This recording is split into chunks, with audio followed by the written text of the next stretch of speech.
अनेक लोक म्हणतात की तुमच्या ज्या समस्या आहेत त्या मागच्या जन्मी जोडलेल्या आहेत. मला असं वाटतं आपल्या आयुष्यातला प्रत्येक क्षण हा कुठल्या ना कुठल्या तरी पास्ट लाईफशी जोडलेला आहे. आता आपण दोघे ते बोलतो आहोत, त्याचे पण काहीतरी ऋणानुबंध आहेत आणि त्याचं काही ना काहीतरी पास्ट लाईफशी कनेक्शन आहे. सोशल मीडिया कंपॅरिझन सारखं टॉर्चर सध्या काहीच नाही आहे. पण मेंटली स्ट्रॉंग पण होऊ शकतो का हिलिंग झाल्यानंतर? ऑफकोर्स होऊ शकतो, कारण जेव्हा मला ज्या गोष्टीची भीती आहे त्याच्यातनं मी बाहेर येऊ शकते हे आश्वासन मला मिळतं. पास्ट लाईफ रिग्रेशन मध्ये वेगळ्या देशात किंवा वेगळ्या काळात पाहतात ते, तर हे खरं असतं की सबकॉन्शियस माइंड मधून येतं? पास्ट लाईफ रिग्रेशन करताना लोकांना नेमकं काय दिसतं किंवा काय अनुभव येतो? काही लोक इतके तंतोतंत तुम्हाला सांगतात की इथे माझं घर होतं, हो, इथे मी ह्या नावाने होते किंवा माझं हे आवडतं ठिकाण होतं. काही स्टुडंट्स येतात का तुमच्याकडे एक्झामची भीती आहे वगैरे?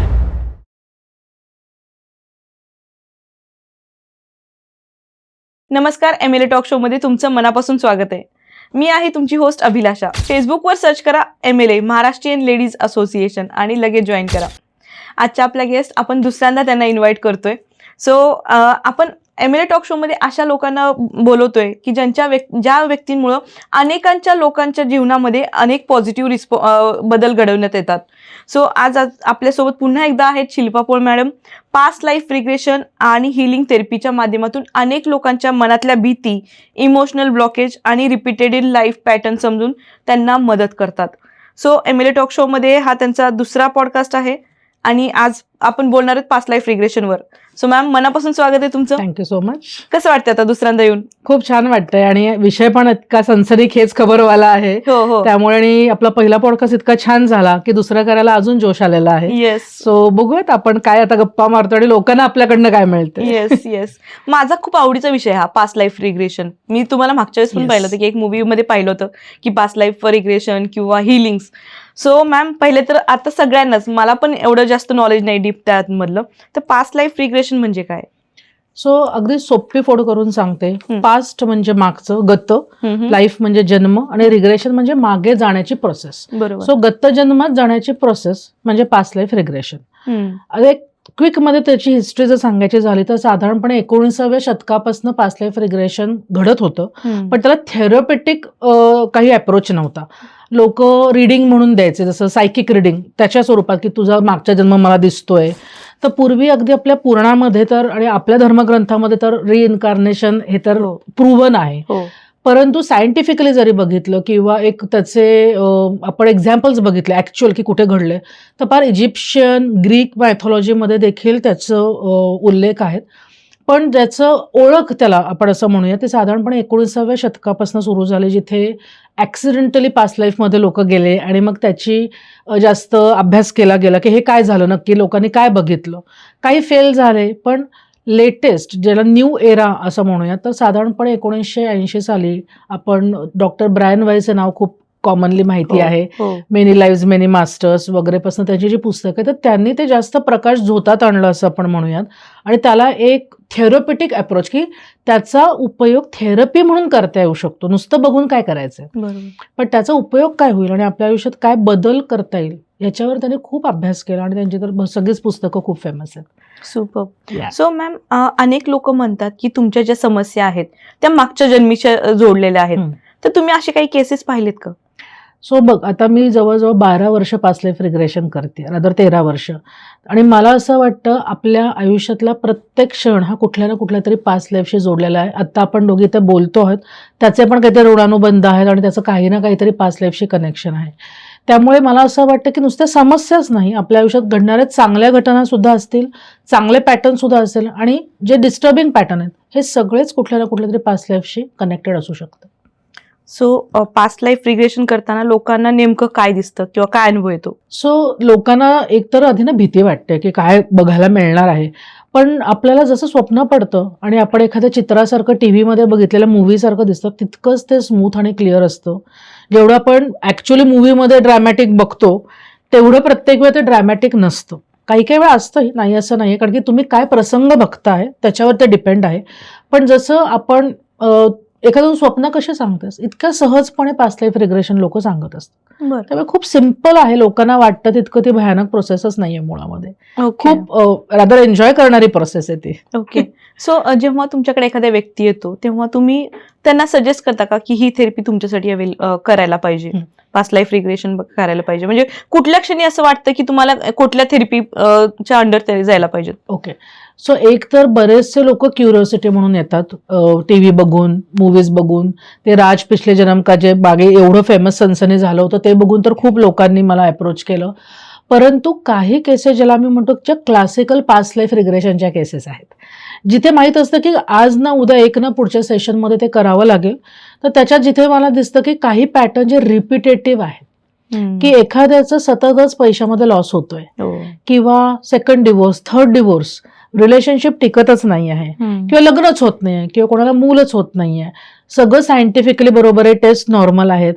तर जिथे मी म्हणते की जिथे आपल्याला लॉजिकल उत्तरं मिळत नाही आहेत, ते पहिलं म्हणजे मी करू शकते की बाबा हे कदाचित पास्ट लाईफमधनं हा ब्लॉक येतो आहे.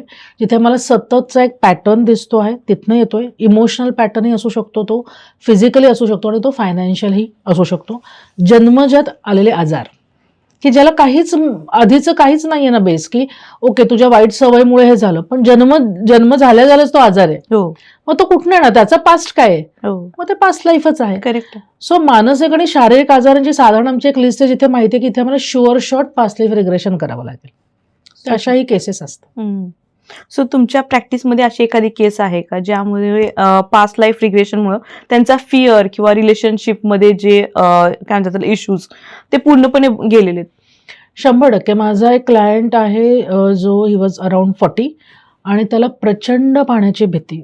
पण पाणी म्हणजे सगळं नाही, समुद्रात तो आरामात पोहू शकतो, पण संध्याकाळी शहरातल्या नदीच्या पुलावरनं जाणंही त्याला शक्य नाहीये. अरे वा. सो शांत, थंड, घेरं पाणी, काळं पाणी, अंधारं पाणी हा त्याचा फोबिया आहे आणि तिथे जाता तो पुलावरनं जायचं टाळणारच. सो तो म्हणला की मला शहरात हे नाही ना अवॉइड करू शकत मी तिथं जाणं. मग अशा वेळेला आम्हाला वाटतं की फिअर नाही आहे, हा फोबिया, कारण की त्याला कुठलं लॉजिकल अंडरस्टँडिंग नाही आहे. एखादी तुझ्या आयुष्यात वाईट घटना घडली आणि तेव्हापासून भीती बसली तर ते फिअर आहे. पण काही लॉजिकच नाही, काही घटनाच नाही घडली आणि नुसतं ती गोष्ट बघूनही मला धडकी भरतीये, अंगाला घाम फुटतोय किंवा काही शारीरिक सिम्पटम्स चालू होत आहेत, तर मग त्या केसमध्ये आम्ही त्याला पास्ट लाईफमध्ये नेलं टू फाइंड आउट की कुठनंही भीती निर्माण झाली. आणि असा प्रसंग आम्ही बघितला की तो एक त्याही वयात त्याही काळात एक खूप प्रसिद्ध एंटरप्रेनर होता आणि त्याचे जे बिझनेस पार्टनर्स होते त्यांनी त्याला बांधून एका विहिरीमध्ये टाकून दिलं होतं आणि त्या विहिरीत तो रात्रंदिवस राहून तिथेच त्या पाण्यामध्ये त्याचा मृत्यू झाला. आणि ते बांधलेलं पण होतं, त्याला श्वासही नाही घेता आला आणि बऱ्याच काळानंतर ते रिव्हील झालं. सो हा ट्रॉमा त्याच्या त्या मनामध्ये इतका फिक्स होता की जेव्हा जेव्हा काळं पाणी, थंड पाणी, रात्रीचं पाणी, तेव्हा तेव्हा ती मेमरी त्याची ट्रिगर होऊन त्याला तिथनं जाणं शक्य नसायचं. पण मग जेव्हा मी ते हील केलं आणि त्याला हे दाखवलं की ते तेव्हा झालं, हे आत्ता नाही आहे ते सत्य, ते तुझं जगून झालेलं आहे, त्या ट्रॉमातनं तू जाऊन झालेला आहेस, it's not your reality anymore. तर तेव्हा मग हळूहळू त्याचं हिलिंग व्हायला सुरुवात. ओके. सो आपण एक मूवीमध्ये पाहतो की वो इस जगह को जानते हैं किंवा आपल्यालाही असं वाटतं ना की कधी कधी त्या ठिकाणाशी आपलं काही ते संबंध आहे. तर असे बरेच लोक आहेत की ज्यांना ठिकाणाशी किंवा व्यक्तीशी किंवा त्या संस्कृतीशी एक स्ट्रॉंग कनेक्शन आहे असं वाटतं, तर त्यांचाही पास्ट लाईफशी काही कनेक्शन असतं? 100% म्हणजे काही लोक इतके तंतोतंत तुम्हाला सांगतात की इथे माझं घर होतं, इथे मी ह्या नावाने होते किंवा माझं हे आवडतं ठिकाण होतं. सो इतके मायन्यूट डिटेल्स तुम्ही इमॅजिन नाही करू शकत. करेक्ट. आणि अनेक ठिकाणी तिथे जाऊन ते व्हेरिफिकेशन झालेलं आहे की अशा प्रकारची व्यक्ती तिथे राहत होती का, तर तिथे असे संदर्भ मिळालेले देखील आहेत. त्यामुळे इमॅजिनेशन हे नक्कीच आपण नाही करू शकत. इमॅजिन तू असं रॅन्डम नाव थोडी करणार आहेस, स्पेसिफिक करणार आहेस. रादर जे मी म्हटलं की 19व्या शतकात जी ऍक्सिडेंटल पहिली केस होती, ती केस अशी होती की ती साधी हाऊसवाईफ होती आणि ती अचानक वेगळ्या लँग्वेजमध्ये बोलायला लागली हिप्नॉसिसमध्ये. आणि तिने तिचं नाव सांगितलं, मी इथे राहत होते, माझं नवऱ्याचं नाव हे होतं, माझा वेंडर हा होता, माझं हे तिने इतकं स्पेसिफिकली सांगितलं. ज्या वेळेला इटालियन येतच नाहीये ती बाई इटालियन बोलत होती हिप्नॉसिसमध्ये. मग इमॅजिनेशन जे लोक म्हणतात ते हे भाषा कशी आपण इमॅजिन करणार जी आपण शिकलेली नाहीये. सो अशा प्रकारे डेफिनेटली पुरावे सापडतात आपल्याला की जे प्रत्यक्षात घडलं ज्याच्याशी आपण कनेक्शन सांगू शकतो ते आपलं वाटतं. ती जागा आपल्याला तिथं गेलं की वाटतं ना हे माझं घर आहे, इथनं मला परत ऍक्च्युली इथे मी आता करंटली जिथे राहते तिथे नाही जाण्यात इंटरेस्ट आहे मला. सो असे पुरावे नक्कीच आहेत मिळालेले. सुपर. सो पास्ट लाईफ रिग्रेशनमध्ये एखाद्या व्यक्तीला ट्रॉमॅटिक मेमरीमधनं गेलायत, सो त्यामधून आपण बाहेर काढून हिलिंग करू शकतो का? 100% करू शकतो. लोकांचं काय होतं, पास्ट लाईफ रिग्रेशन हा एवढाच शब्द माहिती आहे. पास्ट लाईफ रिग्रेशन थेरपी हा एक वेगळा प्रकार आहे. म्हणजे रिग्रेशनमध्ये आपण जाऊन ती घटना बघतो, त्याचा संदर्भ बघतो आणि नक्की काय कारण झालं म्हणजे थोडक्यात डायग्नोसिस करतो की बाबा ह्या घटनेमुळे आत्ता अशी भीती आहे. पण पुढे काय, त्या माहितीचं करायचं काय? तर त्याच्यासाठी आम्ही रिस्क्रिप्टिंग करतो. आपण घडलेली घटना अंडू नाही करू शकत, पण आपण ओव्हरराईट करू शकतो. बरोबर. सो तिथे काउन्सिलिंगची पण मदत होते. थेरपीमध्ये जाऊन परत त्या लाईफमध्ये नेऊन एक चॉईस दिला जातो सोलला, की जर तुम्हाला आता चॉईस दिला तर तुम्ही काय कराल ह्याच्या जागी. तेव्हा तुम्ही हा निर्णय घेतला, तेव्हा तुम्ही अशी रिॲक्शन दिली आणि हे आधी डिस्कस करून ते तिथे रिराईट केलं जातं किंवा रिस्क्रिप्ट केलं जातं सेकंड सेशनमध्ये. आणि जेव्हा तुम्ही असं करता तेव्हा डेफिनेटली तुम्ही ओव्हरराईट केलं की तुमचं हिलिंग व्हायला सुरुवात होते. त्याचं लॉजिकल अंडरस्टँडिंग जेव्हा काउन्सिलिंगमध्ये दिलं जातं की आपण हे सगळं काय करतोय आणि का करतोय. नाहीतर मग तो ट्रॉमा घेऊन आपण आता नवीन मेमरी घेऊन राहतोय ना, हे लक्षात नव्हतं आधी माझ्या. आता मी ते पास्ट लाईफ बघितलं नाही, आता म्हणजे एक नवीन मेमरी आहे जी पेनफुलही असू शकते. त्यामुळे ती हील होणं फार गरजेचं आहे. सुपर. खरं आहे ऍक्च्युली ओव्हरराईट करणं हे खूप Exactly. इम्पॉर्टंट आहे. जसं आपण आता अफर्मेशन्स म्हणतो हो किंवा कितीतरी हिलिंग टेक्निक्स आपण काय करतो, ओव्हरराईटच तर करतोय. ओव्हरराईटच करतोय, पण ही गोष्ट लोकांच्या लक्षात येत नाही. लक्षात येत नाही. हो. सो पण आजकाल असं बघतोय ना की एंटरप्रिनर्स आहेत, कपल्स आहेत किंवा प्रोफेशनल्स आहेत जे पास्ट लाईफ रिग्रेशन स्पेशली करून घेत आहेत, तर त्यामधून काय काय फायदे होऊ शकतात? त्याचे 2-3 कारणं अशी आहेत की लोक ना थकली आहेत असं मला वाटतं स्वतःवर काम करायला. इतकं जास्त बर्डनमध्ये आपण सगळे जगतो, इतकं स्ट्रेसफुल लाईफ आहे सगळ्यांचं, इतकं कॉम्पिटेटिव्ह लाईफ आहे की आता बघ ना सगळीकडे अचानक स्पिरिच्युअलिटीचं पीक आलंय. सगळेजण मेडिटेशन करतायत, सगळेजण टॅरो कार्ड शिकतायत, सगळेजण रेकी शिकतायत. हे सगळं का चाललंय? कारण की अनेक प्रश्नांची उत्तरच मला मिळत नाही आहेत. आत्तापर्यंत मी स्वतःला एक बुद्धिवादी समजा जीव समजते आहे, मी डिग्री घेतली आहे, मी डॉक्टर आहे, मी असं आहे आणि मी तशी आहे. पण काही काही प्रश्नांची उत्तरं माझ्या लॉजिकल माइंडला देता येत नाही आहेत. मी रिसर्च करून सापडत नाहीत आणि मग तो जो व्हाय आहे ना तो आत आपल्याला खात राहतो आणि तो व्हाय समजायला मग आपण अशा आता गोष्टी शोधायला लागतो ज्या लॉजिकल माइंडच्याही बियॉन्ड आहेत. So I know this and beyond something की जे मला माहितीच नाहीये. मग आपण शेवटी तिथे शोधायला लागलेलो आहोत. सो एक डेफिनेटली हे फॅड पण झालेलं आहे, नो डाऊट अबाउट दॅट. एकाने केलं की दुसऱ्याला करावं असं वाटतं. पण सेकंड कारण मला असं वाटतं की हे जो शोध आपला संपत नाही तो शोध आपण अशा ठिकाणी शोधायला लागतो. आणि आता खूप लोक या प्रॅक्टिसमध्ये असल्यामुळे आपल्याला अवेलेबल आहेत. पूर्वी या गोष्टीचं नॉलेजही नव्हतं. आता जेव्हा मला माहिती की का मी वारंवार माझ्या बिझनेसमध्ये माझं नुकसान होतंय किंवा एखादा पर्टिक्युलर व्यक्ती जो माझ्यावर खूप प्रेम करतो त्याला सोडून मला तिसरीच व्यक्ती आवडते जी माझ्याकडे लक्ष पण देत नाहीये, तो एक पॅटर्न का आहे? वारंवार माझा ब्रेकअप का होतोय? माझं तर काहीच चुकत नाही. बरेच लोक येतात की मॅडम पत्रिका सगळी व्यवस्थित आहे पण लग्न नाही ठरत आहे. मग ह्याची लॉजिकल उत्तरं जेव्हा आपली संपतात तेव्हा आपण बियॉन्ड दॅट म्हणजे मग सबकॉन्शियस मध्ये शोधायला लागतो की लॉजिकच्याही ते पलीकडे यत्र तत्र सर्वत्र आहे. सो तिथे त्याची उत्तरं मिळण्याची एक आशा आहे आणि म्हणून आपण तिथे शेवटी शोधायला लागतो. सुपर. सो तुम्ही मगाशी बोलता बोलता म्हणालात की पास्ट लाईफ रिग्रेशनचं एक भीती आहे लोकांच्या मनामध्ये, तर ते म्हणजे खरंच करणं योग्य आहे का सुरक्षित आहे का? म्हणजे सुरक्षित बेसिकली कशा प्रकारे हे आपल्याला बघायला पाहिजे. कारण की पास्ट लाईफ रिग्रेशन किंवा कुठली हिलिंग मोडॅलिटी तुमच्या फिजिकल ॲस्पेक्टवर काम करते, तुमच्या इमोशनल ॲस्पेक्टवर काम करते, तुमच्या स्पिरिच्युअल ॲस्पेक्टवर काम करते आणि तुमच्या फायनान्शियल ॲस्पेक्टवर पण काम करते. कारण की हे फील्ड आता एक्सपेन्सिव्ह पण होत चाललं आहे. त्यामुळे सगळ्याचा विचार करून जर बघितलंस तर योग्य थेरपिस्ट मिळाला तर सगळं सेफ आहे. करेक्ट. हे पहिलं त्याचं उत्तर आहे. सेकंडली मी आत्तापर्यंत माझ्या 13 वर्षाच्या पास्ट लाईफ रिग्रेशन थेरपिस्ट म्हणून प्रॅक्टिसमध्ये कोणाला त्याचा साईड इफेक्ट झालाय असं बघितलेलं नाहीये. जिथे इमोशनल ट्रॉमा आहे तिथे खूप नाजूकपणे केसेस हाताळाव्या लागतात.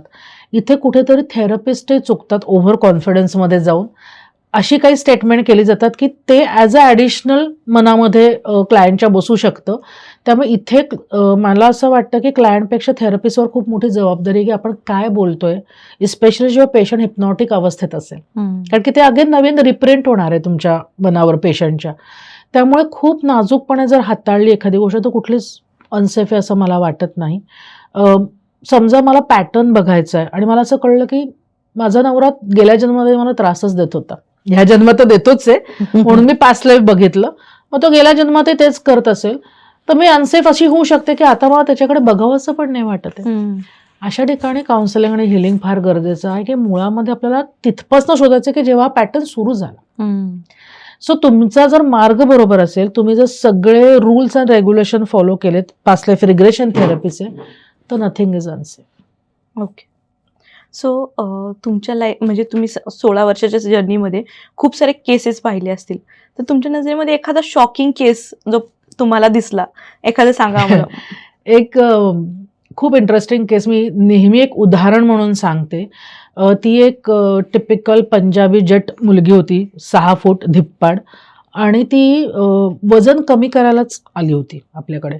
आणि ती म्हणली की शिल्पा, आम्ही सगळं करून झालेलं आहे, डाएट करून झालं आहे, एक्सरसाइज, पण आम्ही पंजाबी आहोत, आम्ही तूप सोडू शकत नाही, आम्ही नॉनव्हेज सोडू शकत नाही, तर तू मला काही हिप्नॉसिसने मदत करू शकतेस का? तिथे पास्ट लाईफ हे आमच्या डोक्यात पण नव्हतं ॲक्च्युली. म्हटलं ओके, लेट्स सी आपण काय करू शकतो इथे.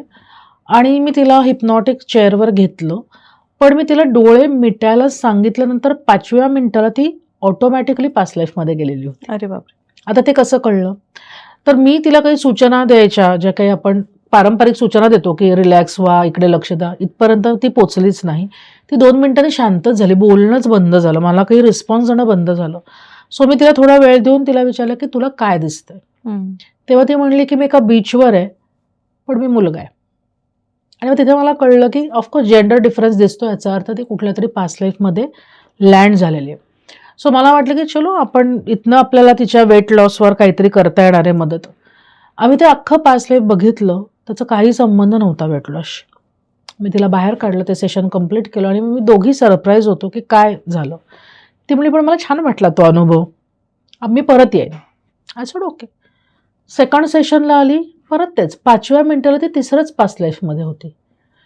यू विल नॉट बिलीव्ह, ती 6 सेशन्स अशी आली ज्याच्यात एकही संबंध तिच्या वेटशी रिलेटेड नव्हता. शेवटी मी तिला 3ऱ्या-4थ्या सेशनला विचारलं की बाई तू काय येतेस, कारण यू आर पेईंग मी प्रत्येक वेळेला आणि आपण तिथे पोचतच नाहीये. तेव्हा ती म्हणली की शिल्पा, पण माझ्या आयुष्यातले बाकीचे ॲस्पेक्ट्स हील होत आहेत. माझं माझ्या वडिलांबरोबरचं रिलेशनशिप हील झालं, माझ्या ऑफिसमध्ये मी तर खूप कम्फर्टेबल आहे, मला असं वाटायचं की मला एकटं टाकलं जाते, आय फील इन्क्लुडेड नाऊ, मला इन्क्रीमेंट मिळालं. सो तिच्या आयुष्याचे बाकीचे सगळे टप्पे आहेत ना, ते खूप हील होत होते. म्हटलं ओके. आणि 6व्या सेशनला आम्ही एक पास्ट लाईफ केलं, त्याच्यात तिला कळलं, आम्हाला कळलं की ती भूक बळीने मेलेली होती. Oh shit. सो तिथे पोचायला हे 6 टप्पे जाणं गरजेचं होतं. सो मी नेहमी म्हणते की ॲज अ थेरपिस्ट मी ओपन माइंडेडने सुरू करते, कारण की तुमचं सबकॉन्शियस माझ्यापेक्षा जास्त इंटेलिजंट आहे, त्याला माहिती की मला कुठे आणि कसं घेऊन जायचं. सो मी प्लॅन, एक रफ मॅप असतो, पण मी प्लॅन काही करत नाही, पेशंट ठरवू देते की मला तू कुठे घेऊन जायचंस. आणि 6व्या सेशन नंतर जेव्हा आम्ही ते पास्ट लाईफ केलं भूकबळीचं, त्या एका दिवसात तिचं 1 किलो वजन कमी झालेलं होतं. आणि देन हर वेट लॉस जर्नी स्टार्टेड. पण त्याच्यासाठी 6 सेशन्स जावी लागली, आणि ते माझ्यासाठी खूप लर्निंग केस होती की तिचाही पेशन्स, हॅट्स ऑफ टू हर.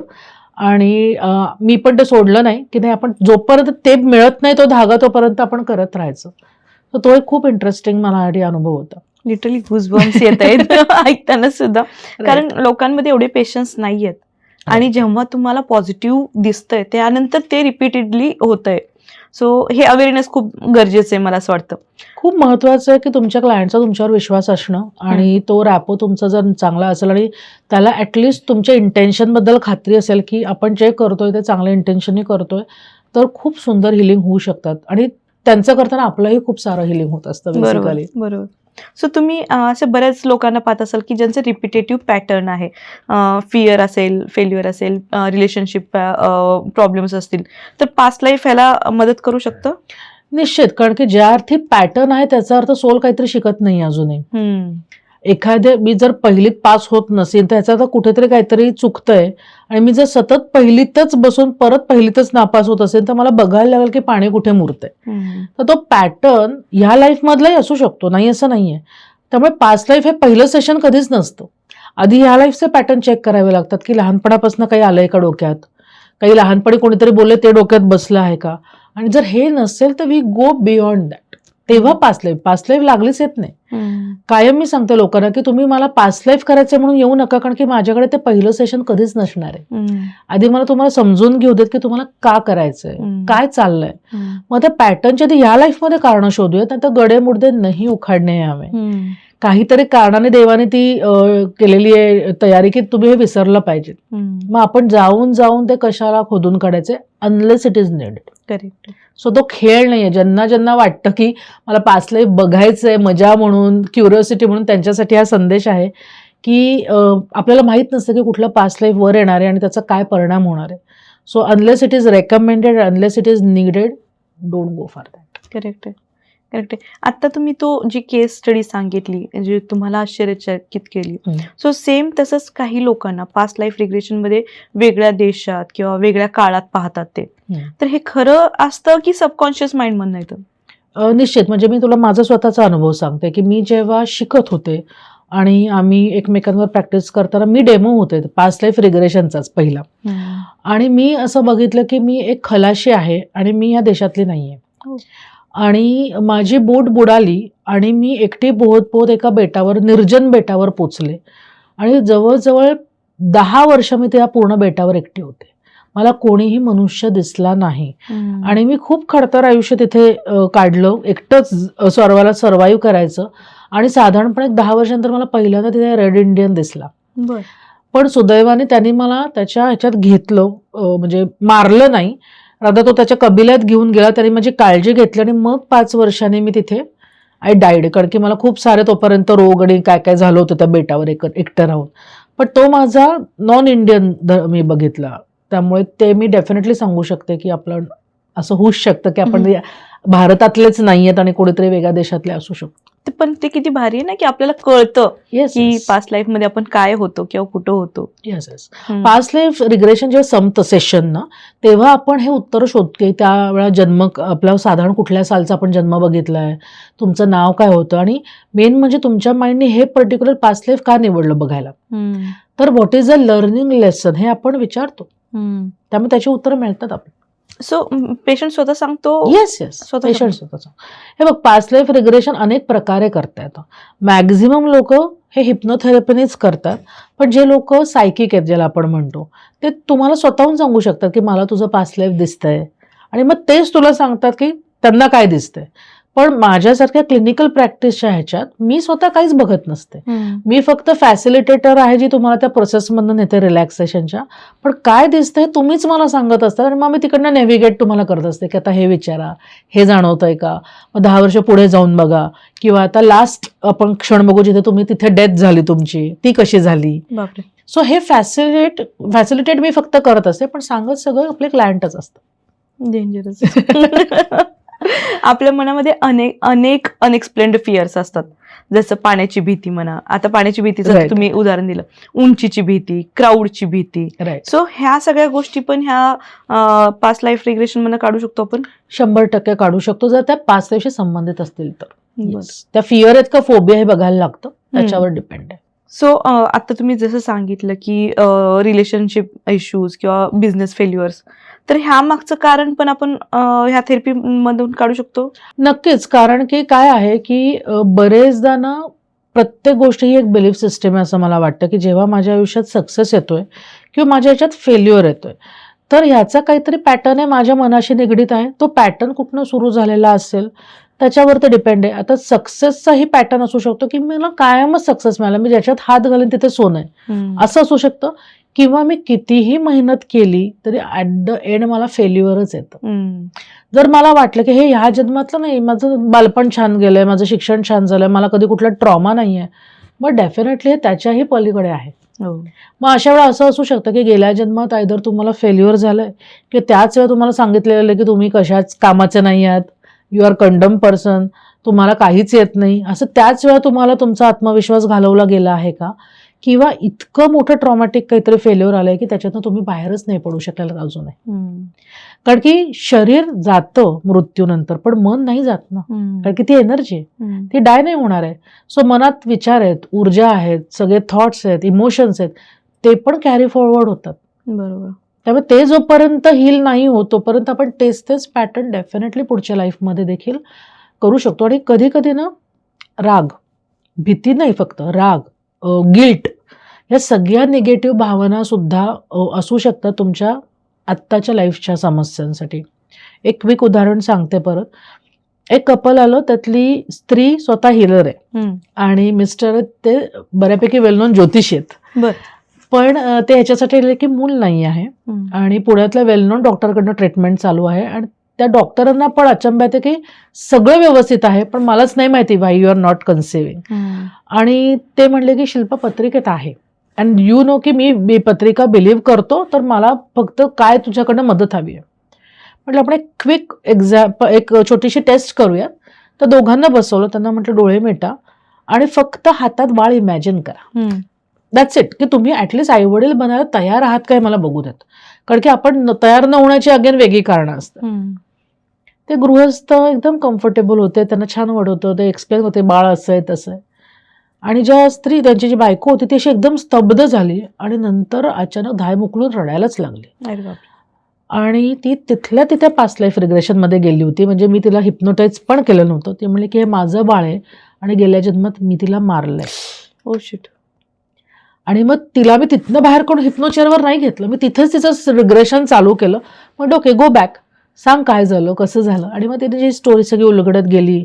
मग तिला मी माफी मागायला लावली आणि ते सगळं सोलला पण माफ करायला मदत केली. आणि ते सोल एक्झिट जसं झालं, नेक्स्ट मंथमध्ये ती कन्सिव्ह झाली.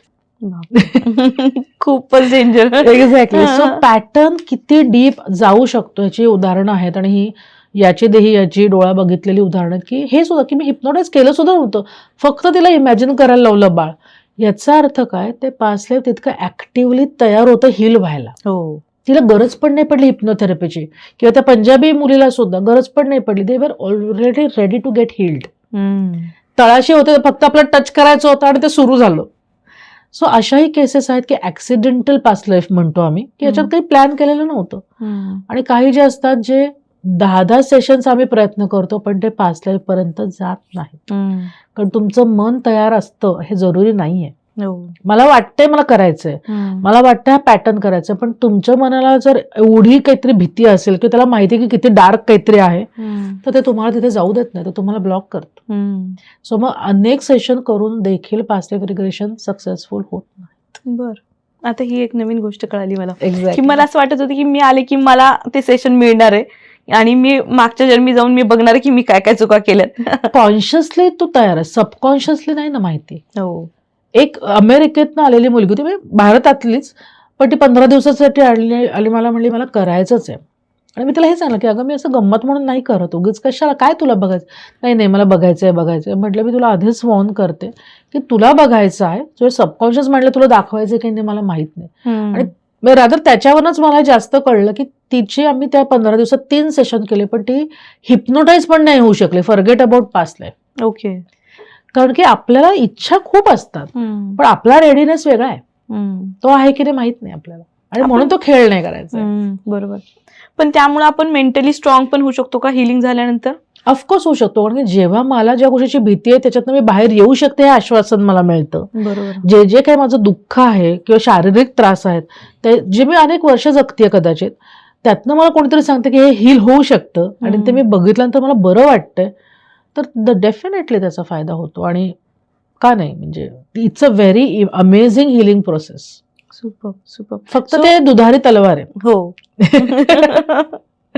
असं आत्ताच्या काळामध्ये एवढा स्ट्रेस, अँझायटी आहे, कंपॅरिझन आणि मग ते सोशल मीडियामुळे आलेलं दुःख, तर ह्या सगळ्या केसेस ह्याच्यामध्ये तुम्हाला कुठल्या प्रकारचे केसेस जास्त येतात?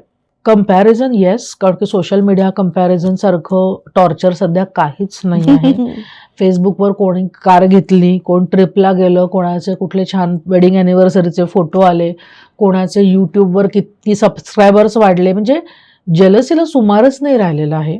पण ती फक्त जेलसी नाही आहे, तर स्वतःवर क्वेश्चन मार्क सुरू होतो, सेल्फ वर्थवर, सेल्फ कॉन्फिडन्स जो जातो की आता आपल्याला तर जमणारच नाही, आपण कधी पोचणार इथे. तर definitely social media is a big reason या सगळ्या कंपॅरिझन आणि ट्रॉमाटाईज होण्याचं, स्ट्रेस होण्याचं. ते एक कॉमनली मी बघते. आणि लोक खुश नाही आहेत, जे मिळतात त्याच्यात खुश नाही आहेत. की तुम्हाला 1 लाख पगार असू देत, 10 लाख असू देत, तरी खुश नाही आहे. तुम्हाला हवं ते करणारा पार्टनर असू देत, स्त्री किंवा पुरुष, तरी तुम्हाला काहीतरी तिसरंच हवंय. सो अनसॅटिस्फाईड सोल्स खूप आहेत असं मला वाटतं आजकाल. समाधानाने छान की हे मिळते की यू शुड बी हॅपी ना, किती छान गप्पा मारतोय, पॉडकास्ट किती छान होते. हे झाल्यानंतर मी म्हटलं पण तो प्रश्न जरा नीट हवा होता. तर देन एवढं सगळं छान झालं तिकडे फोकस नाहीये, एक काहीतरी खडा वाटला तर तिकडे अख्खा फोकस आहे. सो मॅक्झिमम जो शिफ्ट ऑफ फोकस आहे ना ते लॅकवर आहे. काय आपण अचीव्ह केलंय आतापर्यंत, आपण सगळे कोरोनातनं वाचलोय, बरोबर, हे इनफ आहे आपल्या आयुष्याचे पुढचे सगळे रोज थँक्यू म्हणण्यासाठी. हो. पण नाही, लोक खूप अनसॅटिस्फाईड आहेत आणि त्यांना ऑप्शन जास्त अवेलेबल आहेत. हो, ऑप्शन्स असल्यामुळे अनसॅटिस्फाईड. एक्झॅक्टली. त्यामुळे असं वाटतं की हे सगळं आहे ठीक आहे, पण ते नाहीये ना जे समोरच्याकडे आहे. तर ते खूप मला असं वाटतं की सोशल मीडियाचा जर स्ट्रेस कमी झाला तर it will be a great blessing for all of us. तुमच्याकडे सगळ्यात लहान आणि सगळ्यात मोठा असं कुठला पेशंट आला होता, म्हणजे सगळ्यात लहान पास्ट लाईफ रिग्रेशन साठी? पास्ट लाईफ रिग्रेशन साठी सर्वात लहान पेशंट होती ती होती 16 वर्षाची. बर. आणि सर्वात जी मोठी होती ती 64. बर. त्याच्या काकू होत्या, त्यांना भीतीसाठीच त्याला होत्या भयंकर एन्झायटी, प्रत्येक गोष्टीची एन्झायटी, काही झालं की बोलण्याची एन्झायटी, माझ्यासमोर केस कशी सांगायची ह्याची एन्झायटी. आणि त्यांचे मिस्टर खूप कडक होते आणि जेव्हा ते म्हणले की शिल्पा मी नाहीच बोलू शकत त्यांच्यासमोर आणि मला ना तर यातनं बंधनातनं बाहेर पडायचं आहे, आणि त्यांनी ते माझं मे अपनी फेवरेट हू केलं होतं आणि त्याच्यानंतर त्यांनी अपॉइंटमेंट घेतली.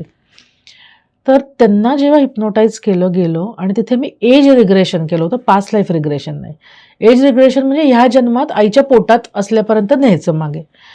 तिथे जेव्हा त्या जस्ट बॉर्न ह्याला गेल्या तेव्हा तिथे थरथरायला लागल्या खुर्चीमध्ये आणि रडायला लागल्या आणि त्या म्हणल्या की आता मला मारणार आहेत, मी मुलगी आहे ना.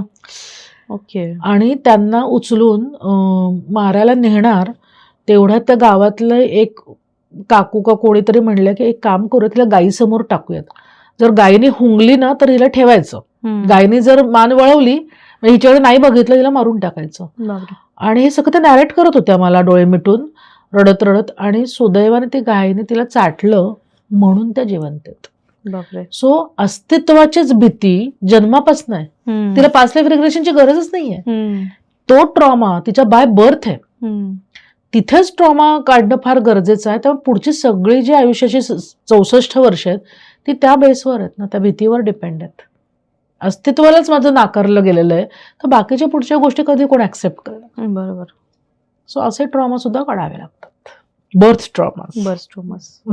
सो काही स्टुडंट्स येतात का तुमच्याकडे, एक्झामची भीती आहे वगैरे?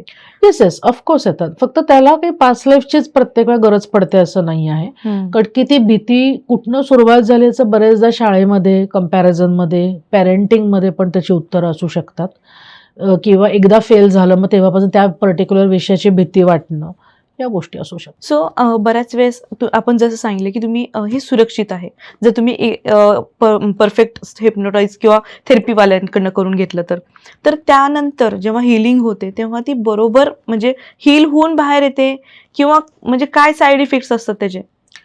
सो एकतर मी कोणाचं पास्ट लाईफ रिग्रेशन करते खूप महत्वाचं आहे की ती व्यक्ती खूप इमोशनल आहे का, हो, ती प्रॅक्टिकल आहे का. एक तर मोस्टली प्रॅक्टिकल असेल तर ती कदाचित थेरपीला येणार पण नाही. पण जसं मी म्हटलं की काही काही ऍक्सिडेंटल पास्ट लाईफ आहेत, तर मला व्यक्तीप्रमाणे काउन्सिलिंग हे करावंच लागतं. फक्त पास्ट लाईफ हिलिंग रिग्रेशननी हिलिंग नाही होत, त्याचं आजच्या लाईफशी साधर्म्य दाखवून देणं आणि त्याच्यापेक्षा आज आपण किती चांगल्या स्थितीत आहोत हे दाखवणं आणि एक होप निर्माण करणं हे फार गरजेचं आहे. साईड इफेक्ट्स काय असू शकतात, जसं मी मगाशी म्हणले की माझा नवरा मला त्या लाईफमध्ये पण त्रास देतानाच दिसला, किंवा अजून मी 2 लाईफ बघितली त्याच्यातही तसंच दिसलं, तर मी त्या नवऱ्याकडे कायमच स्वरूपी अत्यंत तिरस्काराने बघायला सुरुवात करू शकते. पण इथे माझं काम काय की मग अजून मागे न्यायचं, सुरुवात कुठे झाली. आणि आत्ता तसं असतं तरी आता तो नाहीये ना सोल, तर ह्यातनं तुला करायचंय काय त्या नात्याविषयी हे ठरवून पेशंटला जे हवं आहे त्याप्रमाणे काउन्सिलिंग जर केलं तर आपण त्याचे साईड इफेक्ट्स नाही होत. आता ह्या गोष्टी आपण विसरणार नाही होत, कारण की त्या नवीन मेमरी क्रिएट झाल्या जे आपल्याला आधी लक्षात नव्हत्या. त्यामुळे आय थिंक हे सेकंडरी हिलिंग असं आपण म्हणूया, जे एखाद्या थेरपिस्टचं गोल आहे की त्याचे साईड इफेक्ट्स रादर होऊ नये, ते जे काय बघितले ऑलरेडी ट्रॉमॅटिक, त्याचंही एक वेगळं हिलिंग करावं लागतं. आणि काही अगदीच ट्रॉमॅटिक केसेसमध्ये औषधं द्यावी लागतात. बर, कारण लोकांना ऍक्च्युली हीच भीती असते की हो. आफ्टर द हिलिंग माझं काय होणार आहे. मी साईड इफेक्ट्स नाही म्हणणार त्याचे, पण ऑब्व्हियसली जर मला एखादं निगेटिव्ह गोष्ट कळल्यानंतर माझ्यावर त्याचा जो परिणाम होईल, साईड इफेक्ट्स म्हणजे काय, दुष्परिणाम. हा दुष्परिणाम नाही, मला एक नवीन माहिती कळलेली आहे, बरोबर पण ती जर माझ्या हिलरनी व्यवस्थित हँडल नाही केली तर तो दुष्परिणाम आहे. बरोबर. जर त्याने ती व्यवस्थित हँडल केली आणि त्यातनं व्यवस्थित काउन्सिलिंग करून त्या इमोशन्सला हील करायला मदत केली ना, आणि त्याचं लॉजिकल अंडरस्टँडिंग, तर मग ते साईड इफेक्ट्स नाही म्हणू शकत. बरोबर. ऍक्च्युली आपण थेरपी केलेलीच असते त्यासाठी की आपण डायग्नोसिस करू शकू, एक्झॅक्टली. आणि मग जर त्याच्यावर काम नाही केलं तर मग उपयोग काहीतरी मिळणं अपेक्षितच असतं ना, ट्रॉमॅटिक म्हणून तर तो पॅटर्न निर्माण बरोबर, झालेला आहे एखादा. त्याच्यामुळे मी काय करते, before and after counselling sessions आहेत, नाही. बरोबर. की आधी काय काय एक्सपेक्ट करायचं किंवा नाही करायचं हे पण सांगावं लागतं. तुम्ही फॅड म्हणून येताय, तुम्हाला क्युरिओसिटी म्हणून येताय, पण तुम्हाला माहित नाही की तुम्हाला काय काय दालनं ओपन होणार आहेत, किती फाईल्स ओपन होणार आहेत. बरोबर. ह्याच्यात साईड इफेक्ट्स म्हणशील तर असं आहे की त्याचं मी म्हणेन की ते थेरपिस्टची चूक असू शकते की XYZ सूचना देताना पास्ट लाईफमध्ये जाताना ते काय सूचना देतात ते फार महत्वाचं आहे. खूप प्रिसाईज द्याव्या लागतात, कारण की समजा तुझं या जन्माच्या आधी 200 जन्म आहेत, कुठली फाईल उघडायची आहे मी, ती खूप प्रिसाईज सूचना द्यावी लागते की ही पर्टिक्युलर आत्ताची जी समस्या आहे त्याच्याशी कनेक्टेड ती फाईल उघडून बाकीच्या फाईल क्लोज होऊ देत, तेव्हा फक्त ती आणि डायग्नोस्टिक फाईल उघडली जाईल. नाहीतर मग फापट पसारा उघडला जाईल, कपाट उघडला त्याच्यावर धडाधडा फाईल पडतील, तसे कुठलं तुम्ही करणार, आणि मग तिथे थेरपिस्टही गोंधळू शकतो. अशा काही चुका बघितल्यात की एक प्रसंग ह्या लाईफचा दिसलाय, दुसऱ्याच लाईफचा दिसलाय, काही कळतच नाही ताळमेळ. अनेक केसेस आपल्याकडे अशा आहेत की जे आधी दुसरीकडे जाऊन आलेत आणि त्याचे साईड इफेक्ट आपल्याला हील करावे लागलेत, का आता अर्धवट सूचना देऊन तसंच मोकळं झालेलं आहे. बरोबर.